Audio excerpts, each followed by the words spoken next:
The emperor, I think, kind of built in this appreciation of what was happening in the rest of the continent. For many, many years, he could not trust anybody else. He himself was Minister of Education. He was really a very special, God-gifted person.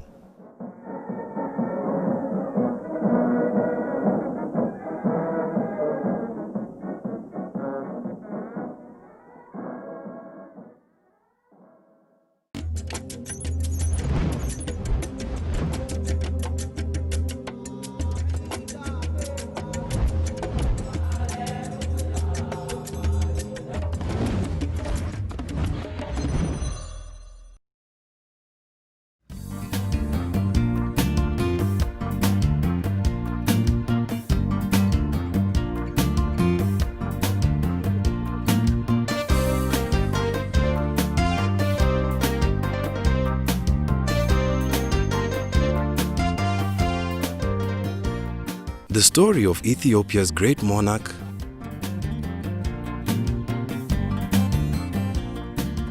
modernizer, and tragic hero Haile Selassie starts in the 1,000-year-old city of Harar.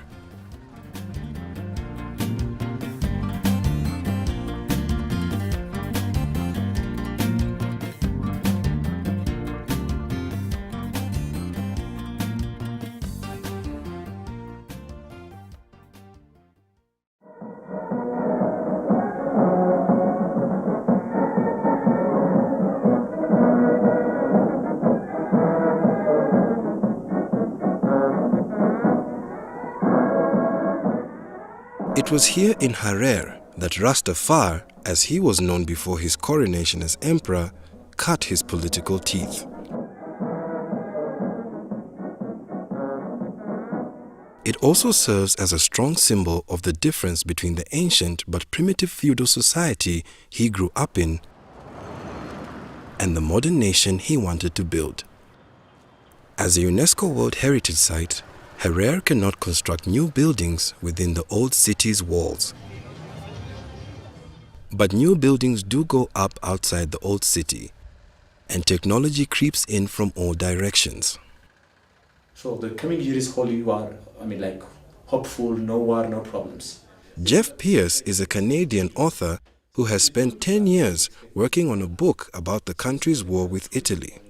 In his decade of research, he has interviewed some of the top experts on Ethiopian history. Emperor Haile Selassie, of course, he had a special connection to Harar, and he invested in coffee plantations. He was very shrewd financially, but he was also very politically astute. These were the rules of King Haile Selassie.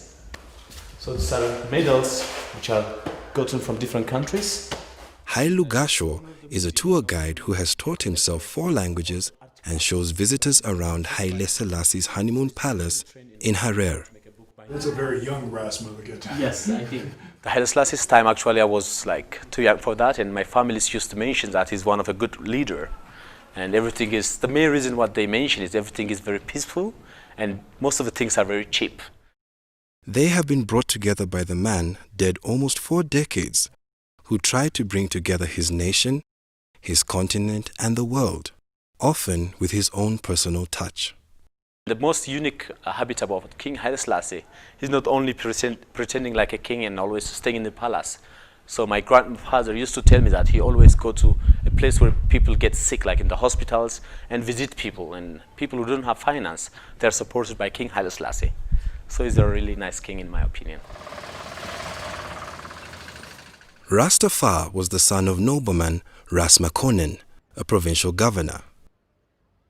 He was also an Ethiopian hero for fighting off invading Italians in the late 1800s. Ras Makonnen is buried in this Harar church in a place of honor.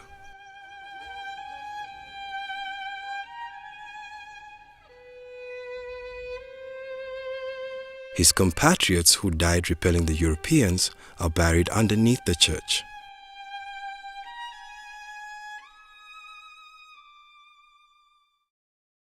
His father decided to educate young Rastafari with tutors of different specialities, one an Ethiopian monk and the other a Mexican surgeon. Rastafari had two sons. Upon his death in 1908, his eldest, Yilma, inherited the post. 2 years later, he also passed away, and Rastafari became governor while still a teenager. If you want to understand the Ethiopian sort of feudal politics, it was really like Game of Thrones. It really was. Imagine this boy who's a duke, and he is given responsibilities to run this province at 14 years old. And he's trained by a Catholic priest. He's not trained by an Orthodox Ethiopian cleric. So already the other nobles are suspicious of this kid. At 24, he was appointed regent by Empress Zewditu, who used the young man to solidify her own hold on power due to his influential family. This made Rastafari heir to the throne, but he would have to survive some challenges to become emperor. When there was a rebellion against him, sometime around when he was regent and soon to become emperor, he was a fan of flight. And he got a plane, and they bombed and machine gunned the rebels. So you had these guys with spears and antique rifles and spears and shields coming out. And here's this biplane coming over, bombing you. Well, that ends that.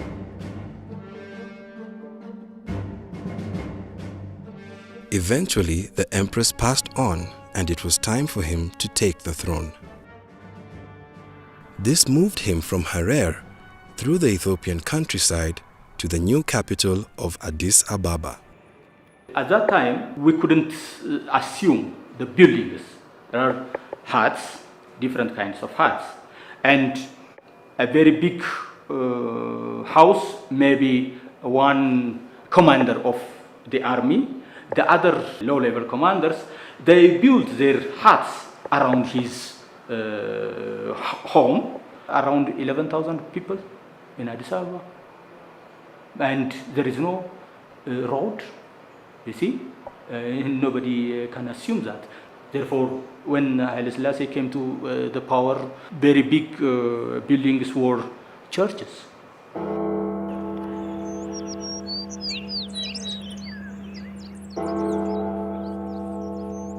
While Addis was still primitive, the new emperor had big plans and decided to build a world-class palace that would impress Ethiopians and foreign visitors alike. This palace also it was built after his coronation in 1934. In 1934, with 800 workers and 8 months.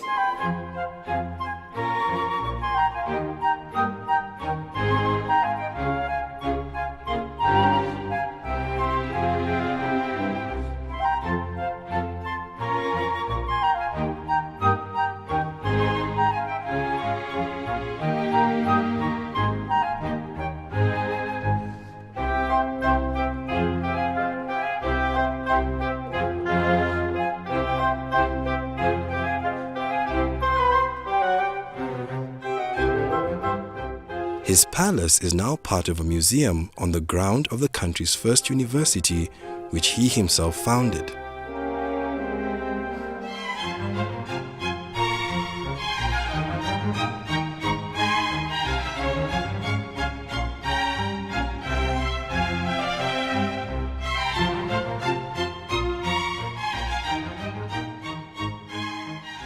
His visits with students showed the early priority he was putting on modernizing education in Ethiopia. He used to visit many schools throughout the whole Ethiopia. He was encouraging students to learn. He was even giving us incentives by giving a small amount of money. He used to give us sweater and so on and so forth. So he was encouraging us to learn. I grew up in in his family's schools. I started with his grandson's school, and then his son, Mukonnan, and then went to his another grandson in person. I had the opportunity once or twice to meet him. Haile Selassie wanted young people who could do more than just read or write, who would become diplomats, scientists, engineers, but he had to start with the basics. I think I must have been 7 or 8 years old, and we lined up to meet him, and that's the first time I saw him. And he gave us 50 cents each. and I value that money. That's the money I used to buy the first pencil and the first writing pad. The young emperor's passion for education would eventually bear fruit, but in the early years it was opposed by the nobility that Rastafari had come from. Haile Selassie used to give gifts on Christmas Day to the students going to school. In those days, the feudal system in the well, they call them now reactionaries, but the truly conservative people didn't want their children to be going to school and get contaminated by Western culture. But Haile Selassie was desperate to have educated people for his administration, for his services. And even the children, it is the servants' children that they sent to school. And his first ministers were composed of mostly commoners, not from the nobility. In order to push forward his agenda for modern education, he needed to win over this nobility, which he did by supporting tradition. Haile Selassie is a very good diplomat. He was also conservative.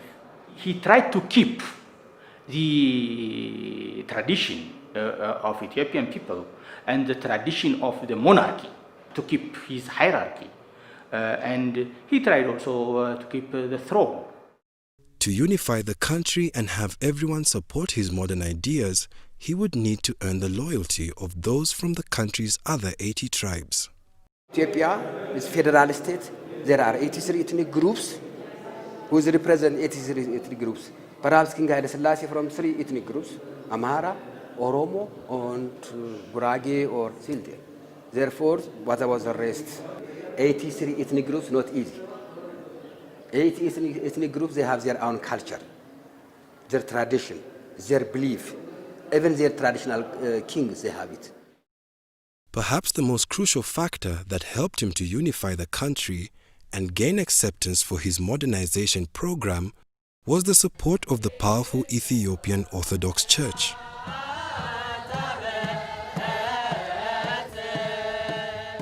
Upon his coronation, he was renamed Haile Selassie, in the Amharic language, Power of the Trinity.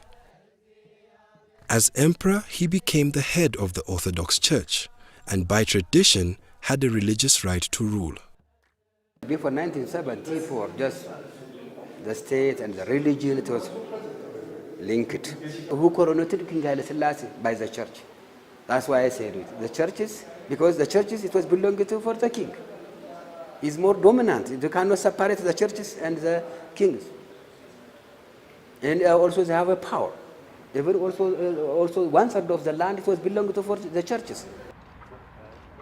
Of course, for us, we think he's like God, and he himself did not give us that coin, by the way. It's Abbahanna, his treasurer, who goes out and hands coin, and our eyes are with him. A very short fellow, walking, and that's it. You can imagine at that age, we thought God was on earth. While he was promoting an agenda based on logic and progressive ideas, legend was a powerful tool of the church. It claims a biblical relationship between its monarch and the famous Jewish leader and legendary wise man, King Solomon. The Ethiopian royal line, so Haile Selassie himself, is said to descend directly from the Queen of Sheba. For one, it's very difficult to justify that Haile Selassie was a direct descendant of Emperor Selassie and Queen Sheba and King Solomon.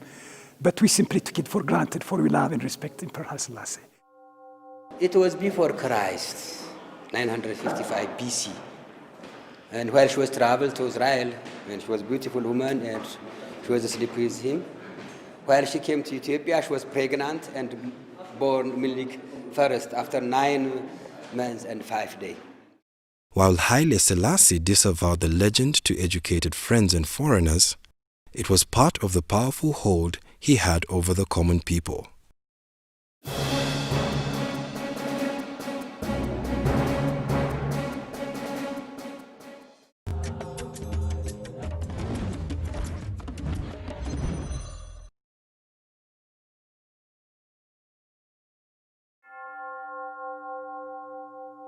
The emperor's religious authority would seem to make it easy to unify the nation, but he decided to use his personal touch to make people believe in his love for his country and its people. He was everywhere in Ethiopia. He was with car. Sometimes with helicopter, for example, 1965. He was with Queen Elizabeth in Gondar, Eritrea. Even they camping in Gondar city, we're almost 40 kilometers far from Gondar, and they were camping. ለምሳሌ በአስመራ፣ በድሬዳዋ፣ በጅማ፣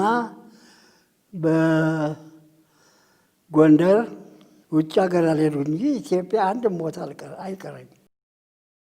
በጣም ተወዳጅ መሪ ነበሩ። በአውሮፓ ቋንቋ ፖፑላር እንደሚባለው በጣም ተወዳጅ መሪ ነበሩ። ህዝቡ ታሪካቸውን ያምናል፣ አሰራራቸውን ያምናል፣ መሪነታቸውን በትልቅ ደስታ ተቀብሏል እና አሁን ድረስ ስማቸው የገነነ ነው። በያለበት ብንሄድ ብንጠይቅ ብናይ በዛን ዘመን የነበረና የሚያውቃቸው ይወዳቸዋል። His accessibility also showed he had an open mind, something that helped him learn from his people and change with the times. The other encounter was when I was in civil aviation school. It's very funny. I had a girlfriend, and in those days, you know, if you have a girlfriend, it has to be very, very secretive. So I was walking her home, and we made sure that we will not encounter her brother. So we took a small alley, and so we were walking, taking our time, chatting, no car. And all of a sudden, we heard a small knock on the horn. We turned around. It was Emperor. We saw the flag. I pulled her out, and we bowed. I will never forget it. He looked at me laughing, and he said, "I saw you." These are my encounters, actually. እዛ ሁለት ባዞች ጥቋቁሮቹ ቻይና ላይ ያው ህዝብ እንደሚጠራቸው ኃይለ ሥላሴ ናቸው። በእኔ በግሌ ደግሞ ጌቴ ነው የምለው እንጂ የቅርብ አገልጋይ እንደሆነ ጌቴ ልል እችላለሁ። የግሌ ነኝ።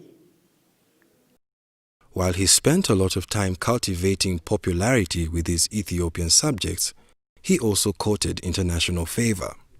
He was a famous diplomat, and a lot of countries has a very good relation with him. African countries, Europe, or also America.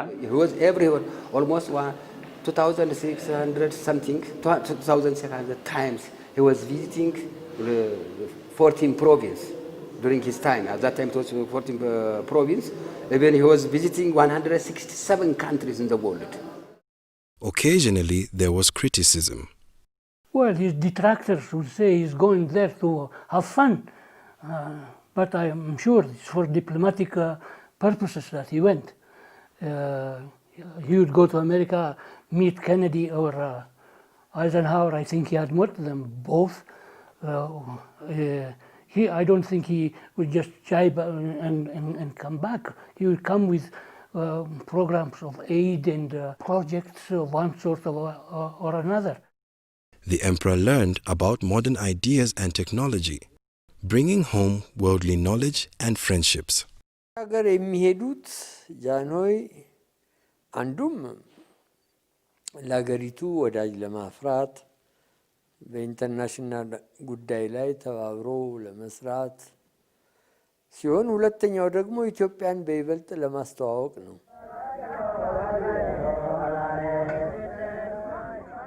Haile Selassie anticipated globalization, even on the modest scale of the 1930s.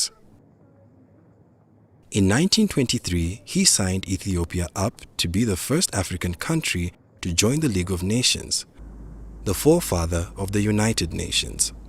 I decided to come myself to defend the cause of my people before the Council of the League of Nations. I hope that the Council will be good enough to excuse me from reading the whole of my declaration. He saw his country being pulled between the development of an industrialized Europe and its place in its own still wild continent of Africa. He would send young Ethiopians, very talented young intelligentsia, off to the capitals of Europe to get an education, because he recognized that the country had to modernize. His initial choice appeared to be to lean toward Europe. There he mined ideas that would help build ministries, schools, and institutions that were aimed at taking Ethiopia from a primitive feudal state to a modern nation. ቀዳማዊ ሥላሴ አመራራቸው አስተዳደራቸው የተመሰረተው ኢትዮጵያን በዘመናዊ ስልጣኔ እንድትጠቀም ለማድረግና በአዲስ መልክ ለመምራት ነው። In 1931, he became the first absolute ruler to voluntarily write a constitution, which established a judicial system while still keeping most of the power of government in the emperor's hands. Until 1974, he shows different kinds of developments in the country. We couldn't deny these kinds of changes. The first constitution written in his monarchy time. The second constitution also improved by his power time.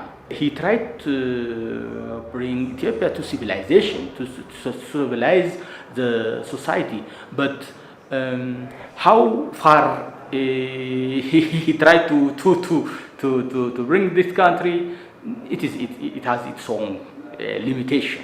And Selassie was highly interested to have many modern scholars in Ethiopia to bring fundamental change in terms of civilization and development as well. His early efforts to modernize his country through education had only 6 years to progress before tragedy struck. In 1936, fascist Italy decided once again to be the first European colonizers of Ethiopia.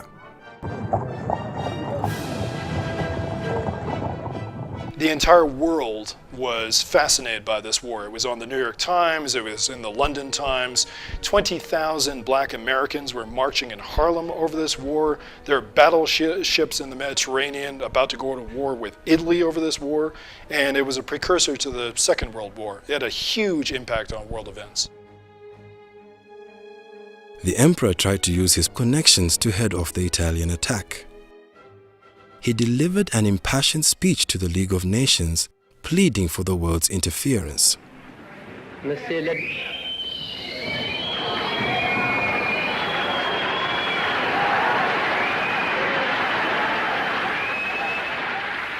jeers of fascists in the gallery did not stop him. I am here to claim justice, he said. What reply shall I take back to my people? So, said the emperor, it is us today, it will be you tomorrow.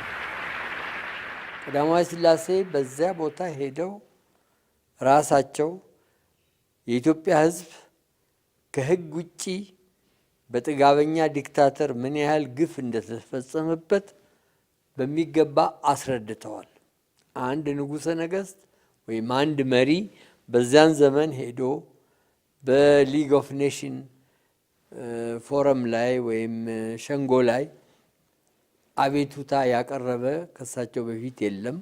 Our emperor also made a very remarkable and prophetic speech. He said to them, "It is we today and you tomorrow."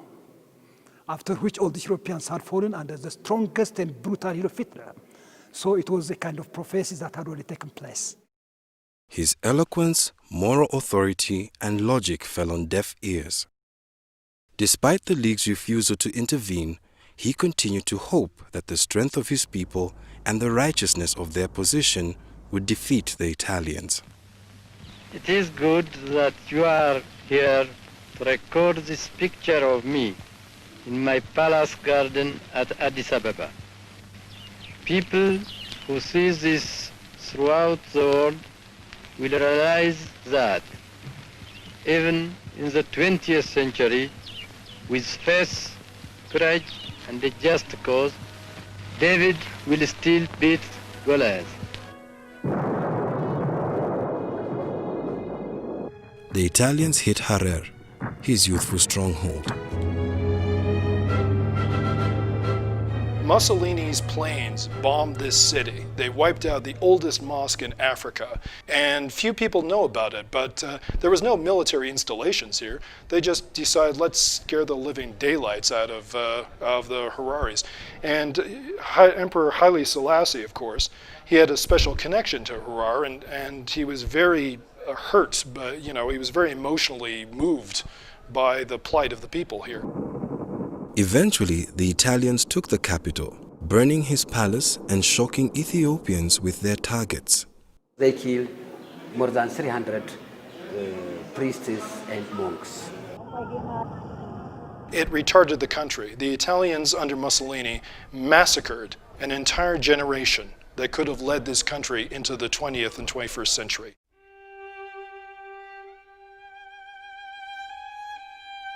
Haile Selassie went into exile in Bath, England in 1936. He nearly died there practically of pneumonia and sickness because it was so cold, he wasn't used to the climate. He came back here, and I believe it affected his character deeply, that he was never going to give up control and never going to divest control to other people.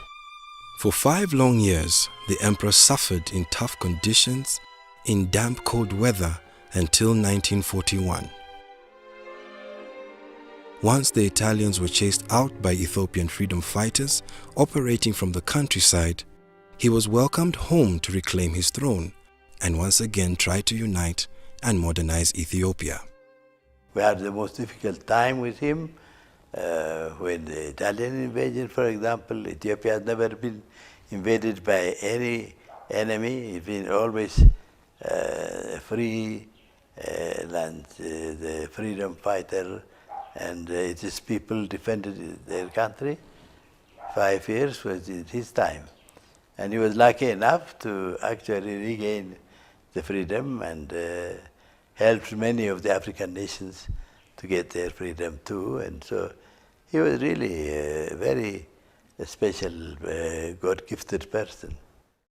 But his time away from home had given him some valuable perspective, and he would return with a plan on how to build a new Ethiopia and how to try and empower Africa so it could look after its own.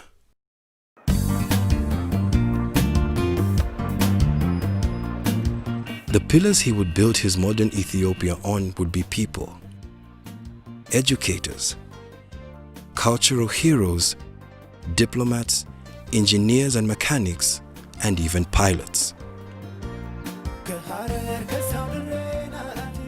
To try and connect Africans, he would build an airline and use his wisdom, charm, and diplomatic experience to move Africa forward toward an era of independence and unity.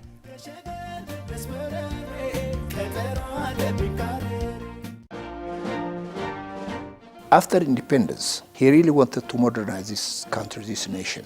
When the AU was established in 1963 and black and white television was introduced for the first time, so it was a very exciting time. He allowed us to visit the palace here in front. The general populace worshipped him.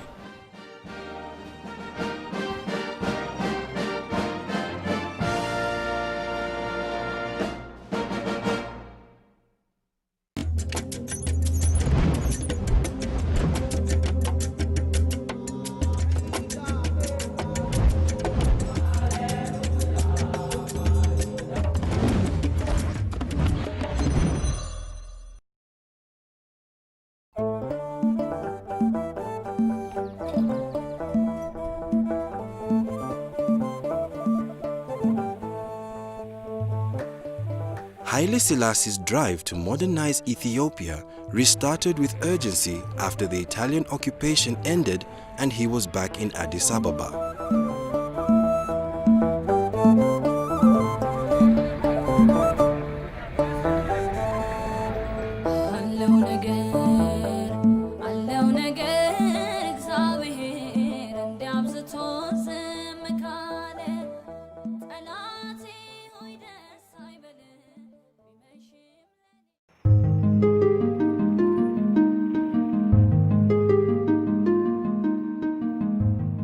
emperor's first order of business was to create an educated class of young people who could power his country forward with their intelligence and ability to adapt to new ideas in a rapidly developing world.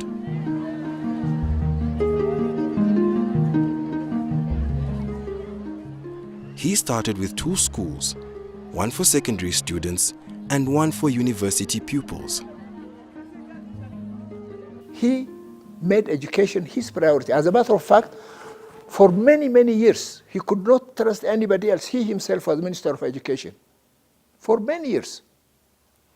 He took it in, I tell you, this is why he used to come in every boarding school. He was like our father, bring fruits and so on.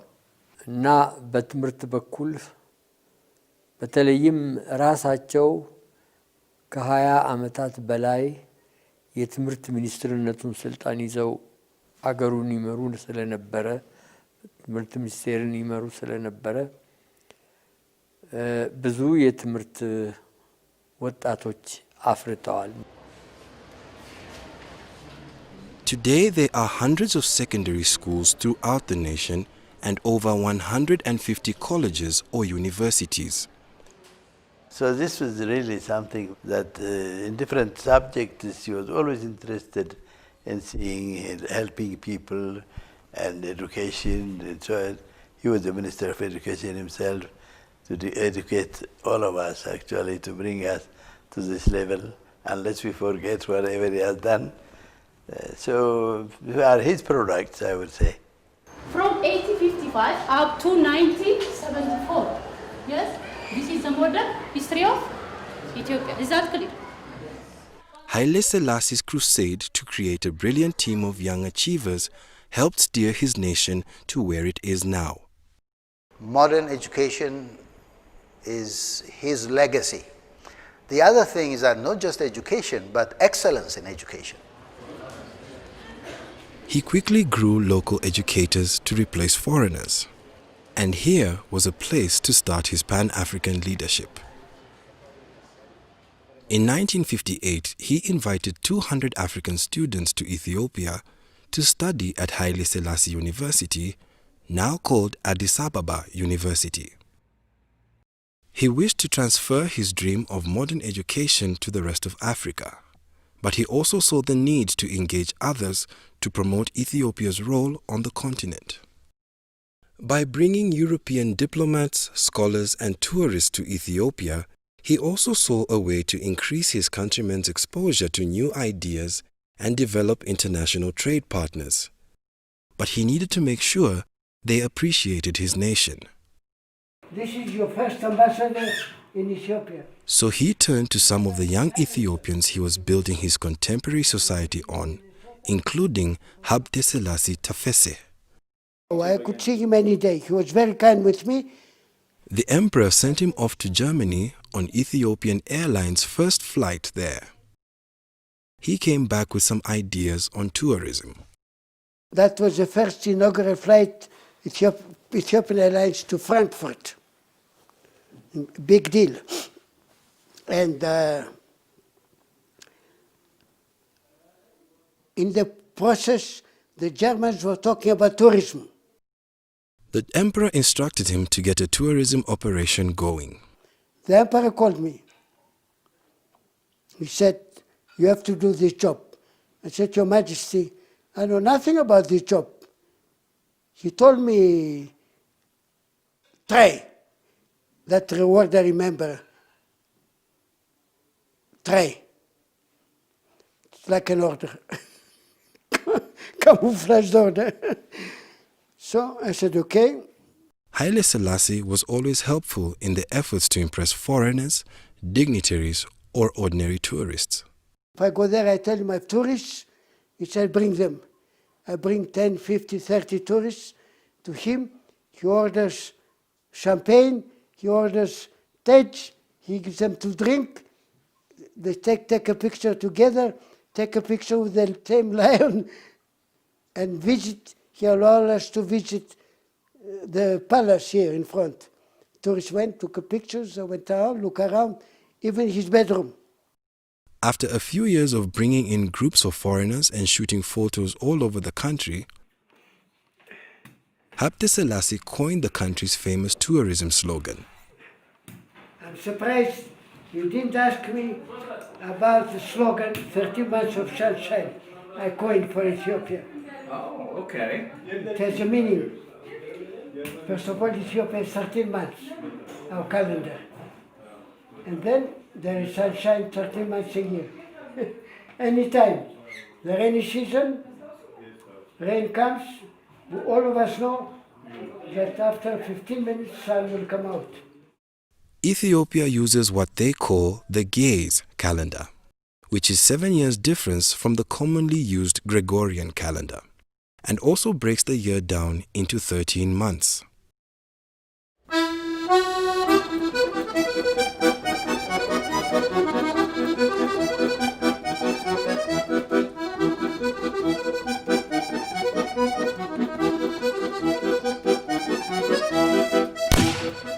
Another area that enjoyed the emperor's personal touch was culture, and in particular, theater.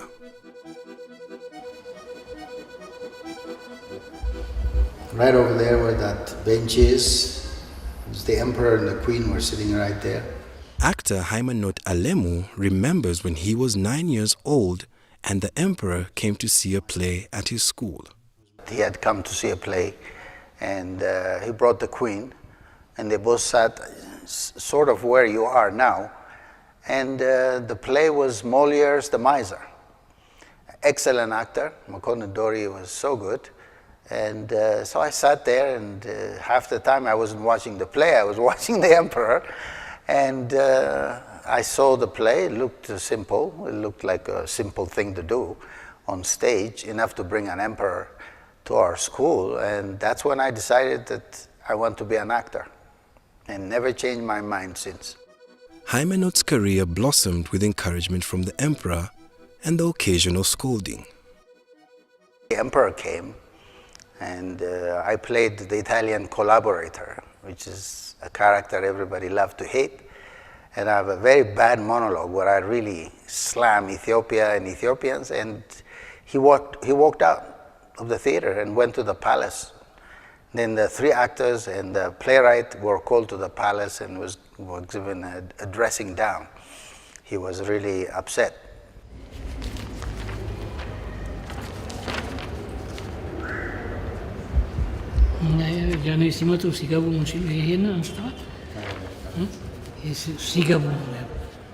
Tesfaye Gassese was also fortunate to have the emperor take notice of him. He was training to be a lawyer when Haile Selassie caught him performing.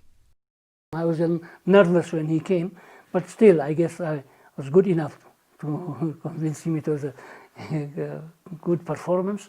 Called me in the morning to his palace, gave me his watch, asked me what my plans were. I said I'm going to go and study law. He said, I asked the minister beside him, how many students are going to study law? I think he answered 12. 12? Oh, that's quite a lot. So we have very many lawyers under training. We need someone in the theater. I said, they're the administrators of the theater, the managers and directors, were white people. They didn't speak Amharic, the local language. And so he needs Ethiopians to replace them. So he said it was a sort of an order, you go and study theater. I graciously accepted it, and I don't,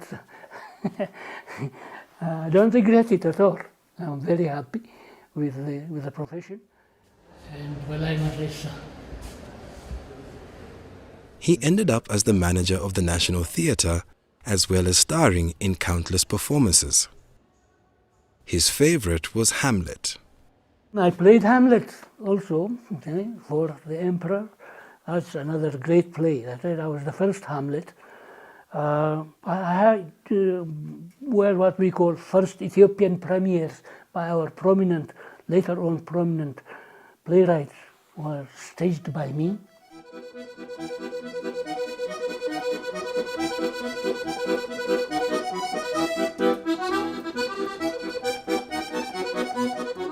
Haile Selassie stayed interested in Ethiopian theatre throughout his life.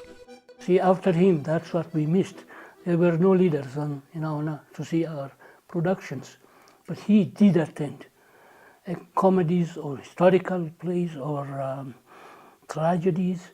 He did. And even before the Italian invasion and the establishment of proper theaters in the country, he used to invite people who wrote dialogues or pieces of theater to his palace for when his children got married, or from wedding parties and things like that. And he gave prizes to the writers and to the actors. So he was a great benefactor of the arts, a patron of the theater and the arts. Despite his pressing duties as head of state, his personal touch was always felt. The general populace worshipped him. And so you can imagine him coming here and we small actors being honored by his presence. He usually also stayed late after the show and shook hands with us and said, good, and left.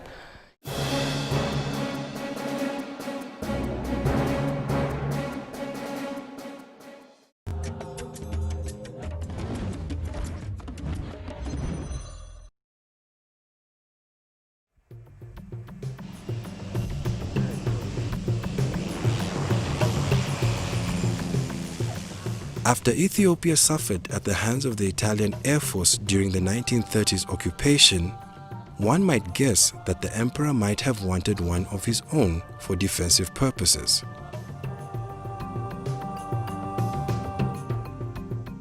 But he started Ethiopian Airlines for different reasons. Number one was to connect his own country, which has very difficult terrain to cross. See, this is where I really caught the emperor's wisdom. After independence, he really wanted to modernize this country, this nation. And all the provinces were far apart. And he knew the only way to connect these provinces will not be possible by road because of the mountains and the terrain, it will be damn expensive. So he chose airplanes, and that succeeded.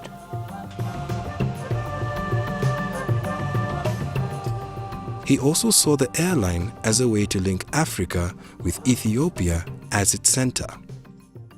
ጃንሆይም በስልጣን በነበሩበት ዘመን ለዚህ ለኢትዮጵያ አየር መንገድ ልዩ ትኩረት ሰጥተው ልዩ ክትትል እያደረጉ በየጊዜው የሚለማበትንና የሚሻሻልበትን መንገድ ከፍተውለታል። And that really put the nation together. And gradually we wanted to extend this to the rest of Africa. And also we were very, very sure in the planning that since we are far apart from the rest of the world, we have to be independent. So we started our maintenance right away. While the early days at Ethiopian Airlines were tough financially, the effort paid off in more ways than one. The OA was started. There was no other flight than us connecting the nation. And I remember, I forgot the date now, IATA came up. But before IATA, every airline used to pay the tickets he wants to sell, for whatever price he wants to quote. Then IATA came, prices were regulated. All major airlines of the world were broke. Ethiopian Airlines made money.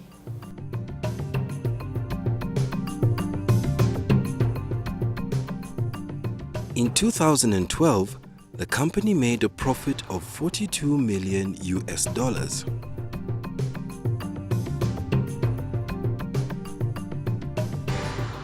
Connected to the rest of the world and Africa by air,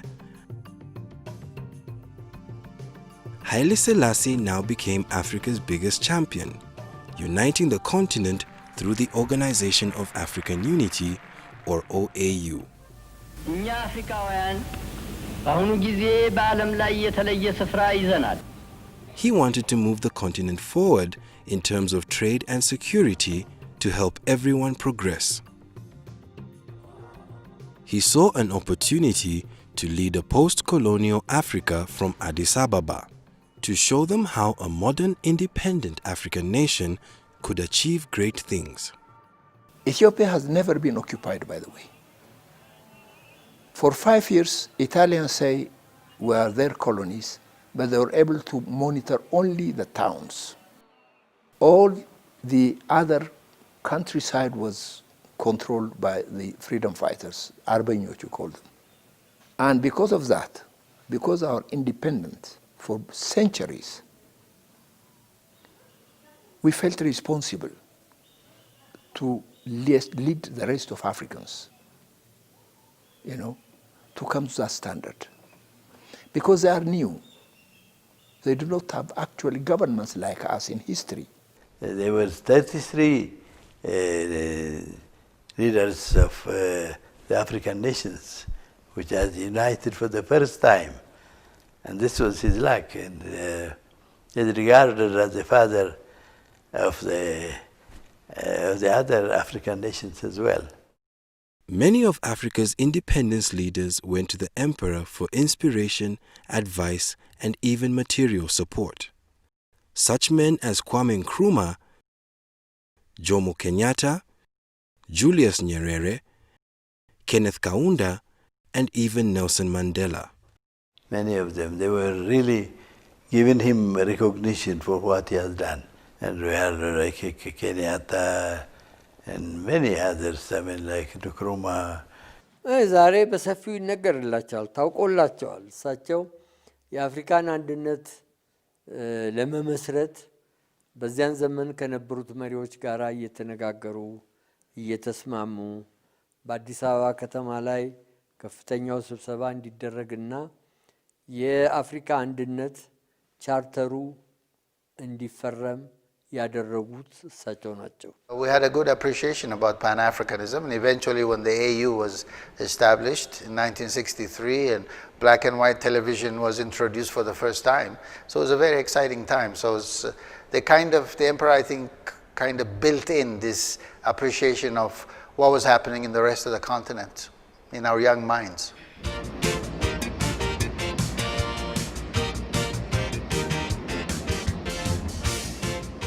The OAU found a home in Addis Ababa, in part because Ethiopian Airlines could bring Africa's new leaders together here.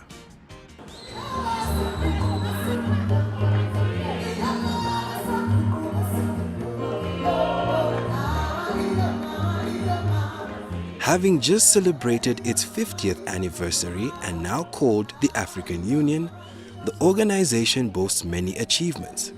Achievements that would make the emperor proud. They include ending white minority rule in southern African nations, helping to create a new nation in South Sudan, and promoting stability in Somalia. Haile Selassie took a personal interest in promoting peace between African neighbors. His airline would prove to be crucial to his ability to go to flashpoints where his diplomatic skills would achieve dramatic results. I remember one incident, I think 1965, 66, I'm not sure of the date. Two nations were at the brink of war. Morocco and Algeria, I think. They had their troops, they are all ready. The emperor went there to the front line. We took him with the 720B. And I remember there was no jet start, a car that used the pressure to start the engine. So until the emperor negotiated, we kept one engine running for 6 hours. And we brought peace. That's what he did. Everywhere there is a problem, he used to go there, venture. And that continued, and that was what brought Africa really to what it is.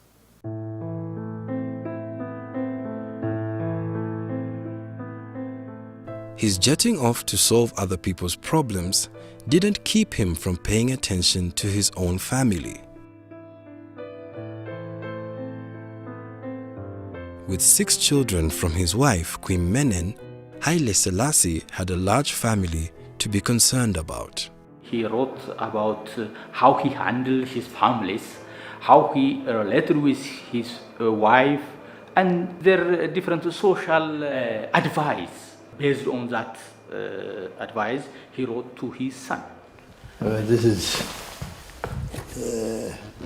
my dear wife with Anos, with her grandfather, Majesty Selassie. Various family members held positions in provincial governments, such as his grandson-in-law, Prince Mengesha Seyum. He was a far-sighted person, and it was very easy for him to understand us whenever we brought problems. Of course, as a minister, I was one who was very near to His Majesty. But he didn't let his relatives take outsized positions in his administration or lineup of advisors. His ቤተሰቦቻቸው በስራ ጉዳይ አይገቡም።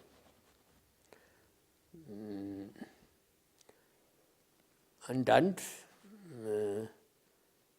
ስራ ላይ የተካፈሉ ይኖራሉ። ነገር ግን እኔ ጃኖይ ዘመድ ነኝ፣ እኔ ጃኖይ ልጅ ቤተሰብ ነኝ ብሎ በአንዳንድ ሀገሮች እንደታየው ስልጣን አልታየም። He was worried about his wife's health, but as far as I know from that letter, their relation was very good.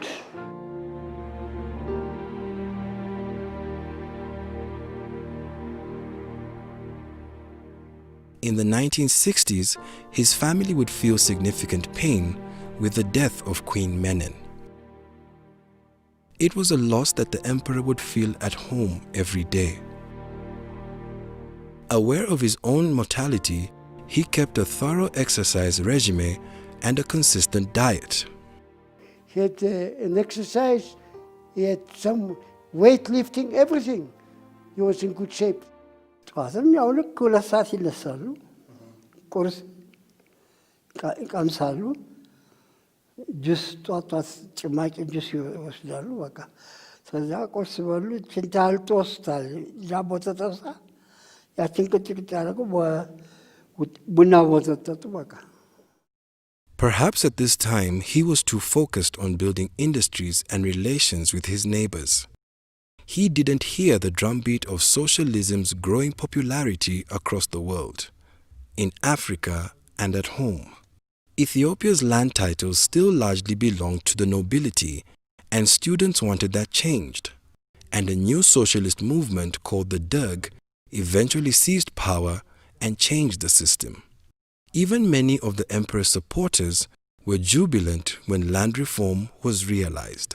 The feudal system controlled all the land, 3,000 gashas, and they're not working on it. Sit here. So we're eager to see that. In fact, there was a demonstration way back, the University College. Meret Larashu was a slogan. Let land go to the tiller. Although I had a lot of land, I lost 3 gashas of land. But I want it gone, because I'm not there, I'm not farming. So when the Derg came and announced that one, me and my brother-in-law, 8 hours we have been jumping around Addis Ababa, being happy, because that was justice. It must have stopped there. But things continued. You know, we're not politicians, we're just, that was the idea, being fair. But the new regime would target the monarchy. We knew that they arrested him. He was somewhere around us, because they kept records there. They brought all the records, they looked, nothing, my name, nothing I got. I will not be alive now to talk to you. Haile Selassie's family members either fled or were jailed, as many were associated with his regime.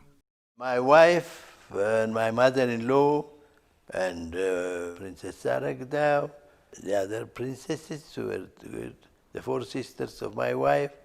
My wife was caught, and I went to Sudan instead. And so I became the freedom fighter there, and while the other families have been detained here for 14 years. I was 8 years in prison with 56 counts, and stayed 8 years there. The first few days, they came in, they said, we'll judge you according to a law.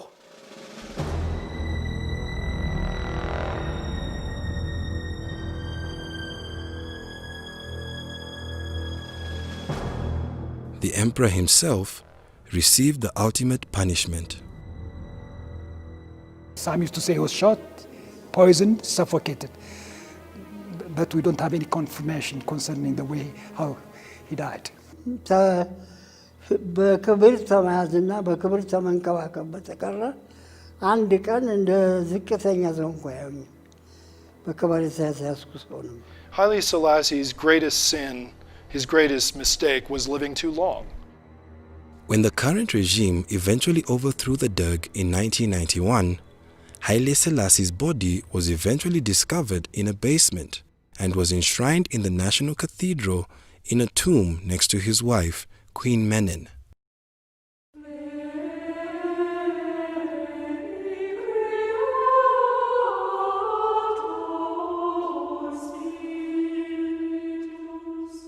Here we have 2 historical tombs.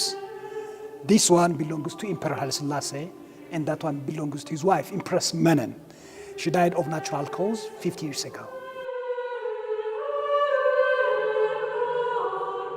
Gone but not forgotten, people will continue to look back on the remarkable life of Ethiopia's modern emperor.